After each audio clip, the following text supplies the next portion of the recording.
എല്ലാവർക്കും സുഖമാണല്ലോ, എല്ലാവർക്കും സുഖം എന്ന് വിശ്വസിക്കുന്നു. ഇന്ന് ഞാൻ വന്നിരിക്കുന്നത് നമുക്ക് ദോശയ്ക്കും ചപ്പാത്തിക്കും ചോറിനും ഒക്കെ നല്ലൊരു കോമ്പിനേഷൻ, ഒരു ഉരുളൻകിഴങ്ങും മുട്ടയും ഇട്ട് നല്ലൊരു മസാല കറി കേട്ടോ. നല്ലൊരു കോമ്പിനേഷനാണ്. അപ്പൊ നമുക്ക് അത് എങ്ങനെ ഉണ്ടാക്കുന്നതെന്ന് നോക്കാം. അതിന് മുമ്പായിട്ട് എന്റെ കൂട്ടുകാർ ആദ്യമായിട്ടാണ് എന്റെ വീഡിയോ ചാനൽ കാണുന്നത്, നമ്മൾ പ്ലീസ് എല്ലാവരും ചാനൽ സബ്സ്ക്രൈബ് ചെയ്യണം കേട്ടോ. സബ്സ്ക്രൈബ് ചെയ്യണം. അതുപോലെ തന്നെ ബെല്ലൈക്കൻ പ്രസ് ചെയ്തിട്ട് ഓളെന്ന് കൊടുത്താൽ ഞാൻ ഡെയിലി ഇടുന്ന വീഡിയോ നോട്ടിഫിക്കേഷൻ കിട്ടത്തുള്ളൂ. അപ്പൊ നമുക്ക് അത് എങ്ങനെ ഉണ്ടാക്കുന്നത്, അത് വേണ്ടുന്ന സാധനങ്ങൾ എന്തൊക്കെയാന്ന് നോക്കാം. അതിനുവേണ്ടി ഞാൻ പാൻ ചൂടാവാൻ വെച്ചിട്ടുണ്ട്. പാൻ നന്നായി ചൂടായി. ഇതിലേക്ക് നമുക്ക് ഒരു ചെറിയ കപ്പിന് 1 കപ്പ് എണ്ണ ഒഴിച്ചു കൊടുക്കാം. എണ്ണ നിങ്ങൾക്ക് കൂട്ടോ കുറയ്ക്കുകയോ ചെയ്യാം കേട്ടോ. നിങ്ങൾക്ക് എത്ര വേണം അതിനനുസരിച്ച് എണ്ണ ഉപയോഗിക്കണം. എണ്ണ നന്നായി ചൂടാകുമ്പോൾ ഇതിലേക്ക് 2 വലിയ ഉരുളൻകിഴങ്ങ് ഒരു സ്ക്വയറായിട്ട് കട്ട് ചെയ്ത് കേട്ടോ, അത് ഇതിലേക്ക് ഇട്ട് കൊടുക്കാം. ഇനി ഈ ഉരുളൻകിഴങ്ങ് എണ്ണയൊക്കെ നന്നായിട്ടൊന്ന് ഫ്രൈ ആവണം. കണ്ടില്ല, അപ്പോൾ ഉരുളൻകിഴങ്ങ് നന്നായിട്ട് ഫ്രൈ ആയിട്ടുണ്ട്. ഇങ്ങനെ ഫ്രൈ ആയാൽ മതി കേട്ടോ. ഇനി ഇത് ഞാൻ എണ്ണയിൽ നിന്ന് മാറ്റട്ടെ. അത് കഴിഞ്ഞ് ഇതിലേക്ക് 2 ക്യാപ്സിക്കം സ്ക്വയറായിട്ട് അരിഞ്ഞത്. ഇനി ഇതും കൂടെ ഒന്ന് ഫ്രൈ ചെയ്തിഞ്ഞെടുക്കാം. ഇത് പിന്നെ ഒരുപാടൊന്നും ഫ്രൈ ആവേണ്ട ആവശ്യമില്ല, ജസ്റ്റ് ഒന്ന് വാടിയാൽ മതി കേട്ടോ. കണ്ടില്ല, അപ്പം ക്യാപ്സിക്കം നന്നായിട്ട് ഫ്രൈ ആയിട്ടുണ്ട്.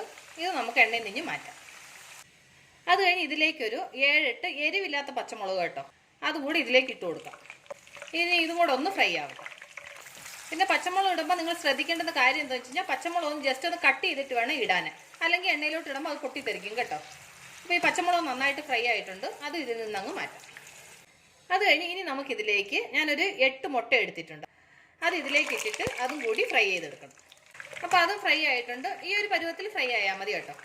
ഇപ്പോൾ അതും നമുക്ക് എണ്ണയിൽ നിന്ന് മാറ്റാം. ഇനി നമുക്ക് ലാസ്റ്റ് വറക്കാനുള്ളത് സവാള. ഞാനിതൊരു 4 സവാള സ്ലൈസായിട്ട് അരിഞ്ഞത് കേട്ടോ. ഇനി ഇത് നമുക്ക് എണ്ണയിലേക്ക് ഇട്ടിട്ട് നന്നായിട്ട് ഫ്രൈ ചെയ്തെടുക്കാം. അപ്പോൾ ഇത് നന്നായിട്ടൊന്ന് ഫ്രൈ ആവും. നമുക്ക് സവാളയ്ക്ക് കുറച്ച് ഉപ്പിട്ട് കൊടുക്കാം. അപ്പോൾ സവാള വേഗം നമുക്ക് ഫ്രൈ ആയി കിട്ടും. അപ്പോൾ അത് നന്നായിട്ടൊന്ന് ഫ്രൈ ആവട്ടെ. കണ്ടില്ലേ, അപ്പോൾ സവാള നന്നായിട്ട് ഫ്രൈ ആയിട്ടുണ്ട്. ഇതും കൂടി എണ്ണയിൽ നിന്ന് മാറ്റിയിട്ട് നമുക്ക് സ്റ്റവ് ഓഫ് ചെയ്യാം. അത് കഴിഞ്ഞ് മിക്സിയുടെ ജാറെടുത്ത് ഇതിലേക്ക് നമ്മൾ അന്നേരം വറുത്ത സവാള ഉണ്ടല്ലോ, അത് ഇതിലേക്ക് ഇട്ട് കൊടുക്കാം.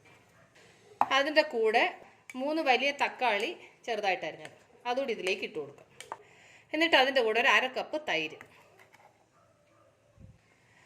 ഇനി ഇത് ഇത്ര കൂടെ നന്നായിട്ട് അരച്ചുകൊണ്ട് വരാം.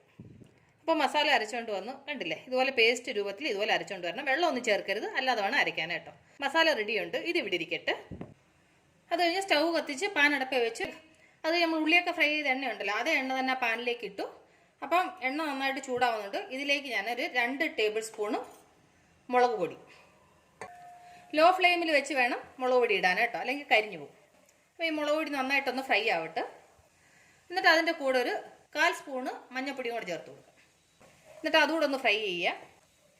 ലോ ഫ്ലെയിമിൽ വെച്ച് വേണം ചെയ്യാൻ കേട്ടോ. എന്നിട്ട് ഇതിലേക്ക് കുറച്ച് മല്ലിയില ചെറുതായിട്ട് അരിഞ്ഞത്. എന്നിട്ട് ഇതിലേക്ക് നമ്മൾ അരച്ചുകൊണ്ട് വന്ന മസാല ഇട്ട് കൊടുക്കും. ഇനി ഈ മസാല എണ്ണയിൽ കിടന്ന് ഒന്ന് ഫ്രൈ ആവണം. ഈ എണ്ണയിൽ ഈ മസാല നന്നായിട്ട് മിക്സ് ആവണം.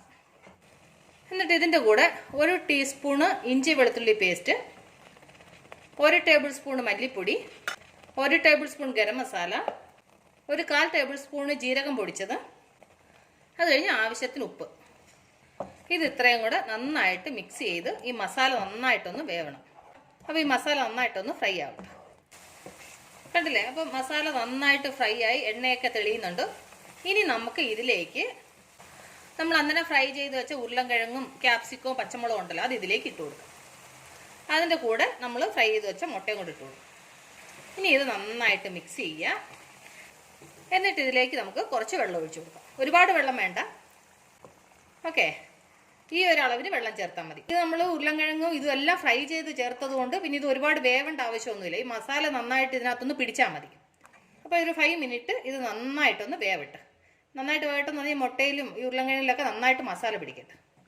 അത് കഴിഞ്ഞ് നമ്മൾ ഉപ്പ് ചേർത്തായിരുന്നു. ഉപ്പ് നോക്കിയിട്ട് വേണമെങ്കിൽ ഉപ്പ് ചേർക്കണം കേട്ടോ. അപ്പോൾ അത് നന്നായിട്ടൊന്ന് വേവട്ടെ.